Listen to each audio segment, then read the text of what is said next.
ఇప్పుడు దేశ రాజకీయాల్లో పెను సంచలనం తమిళనాట సినిమా యాక్టర్ విజయ్ పెట్టినటువంటి పార్టీ, ఆ సభకు వచ్చినటువంటి ప్రజలు. ఇది సోషల్ మీడియాలో ఒక రికార్డ్ క్రియేట్ చేస్తుంటే అదే విజయ్ జగన్మోహన్ రెడ్డి గారి పేరు తీసుకొస్తూ సింహం సింగిల్గానే వస్తుందో అని చెప్పినటువంటి ఓ డైలాగ్ ఇప్పుడు షేక్ చేస్తోంది. ఏంటి, ఎందుకు విజయ్ జగన్మోహన్ రెడ్డి గారి పేరు ఎందుకు తీసుకున్నారు? అసలు జగన్మోహన్ రెడ్డి గారు పేరు తీసుకున్నారంటారా?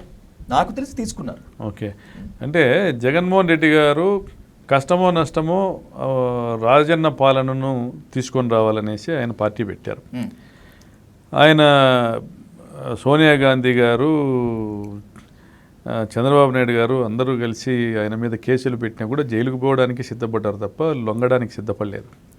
అంటే తాను నమ్మిన సిద్ధాంతాన్ని ఆచరిస్తూ ముందుకు అడుగేయడమే తప్ప వెనకడుగు వేసేటువంటి ఆలోచన కలలో కూడా లేనిటువంటి వ్యక్తి, నాయకుడు.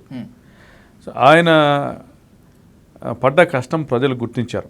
అక్రమ కేసులకు గురై జైలుకు పోయి 16 నెలలు, ఒక ఆగర్భ శ్రీమంతుడు 16 నెలల పాటు పోయి కష్టాలు అనుభవించడం చూశారు. తర్వాత 5 సంవత్సరాలు ప్రతిపక్ష నాయకునిగా ప్రజలకు అండగా నిలబడి ప్రభుత్వం పైన పోరాడిన విధానం చూశారు. పాదయాత్ర చేసి 1000 కిలోమీటర్లు కొన్ని నెలల పాటు ప్రజల మధ్య నుండి ప్రజల కష్టాలు తెలుసుకుంటూ ప్రజల మధ్య మెలిగిన విధానం చూశారు. ఇతను మా ఇంటి బిడ్డగా ప్రజలు ఆశీర్వదించారు, ముఖ్యమంత్రిని చేశారు.